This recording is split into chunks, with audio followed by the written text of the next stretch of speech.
ജമ്മു കാശ്മീരിലെ രജൌറിൽ ബസ് മലയിടുക്കിലേക്ക് മറിഞ്ഞ് 21 യാത്രക്കാർക്ക് ദാരുണാന്ത്യം. 21 പേർ ചികിത്സയിലാണ്. 50 യാത്രക്കാരാണ് ബസ്സിലുണ്ടായിരുന്നത്. ഇവരിലേറെയും ഉത്തർപ്രദേശ്, രാജസ്ഥാൻ, ഹരിയാന എന്നിവിടങ്ങളിൽ നിന്നായി റിയാസി ജില്ലയിലെ ശിവഖോരി ക്ഷേത്രത്തിലേക്ക് പോകുന്ന തീർത്ഥാടകരായിരുന്നു. ജമ്മു പൂഞ്ച് ഹൈവേയിലൂടെ യാത്ര തുടരവെ 180 അടി താഴ്ചയിലേക്ക് ബസ് മറിയുകയായിരുന്നു. ചികിത്സയിൽ കഴിയുന്ന പലരുടെയും നില ഗുരുതരമായതിനാൽ മരണസംഖ്യ ഇനിയും കൂടിയേക്കും. വീതികൂട്ടൽ ജോലികൾ നടക്കുന്നതിനാൽ റോഡ് മോശം അവസ്ഥയിലാണെന്നാണ് report. Jammu Kashmir lieutenant governor അപകടത്തിൽ അനുശോചനം രേഖപ്പെടുത്തി. ഹൃദയഭേദകമായ അപകടമാണ് സംഭവിച്ചത്. അനുശോചനം രേഖപ്പെടുത്തുന്നു. മരണപ്പെട്ടവരുടെ കുടുംബങ്ങൾക്ക് നഷ്ടം താങ്ങാൻ കരുത്തുണ്ടാവട്ടെ എന്ന് പ്രാർത്ഥിക്കുന്നുവെന്നും അദ്ദേഹം കൂട്ടിച്ചേർത്തു. News desk press Malayalam. പവനേറുന്ന തങ്കമാണു നീ,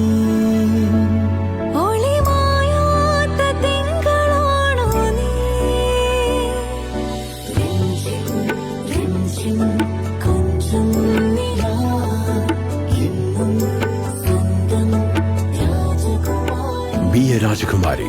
Rajakumari Gold and Diamonds. The trust of Travancore. രാജകുമാരി.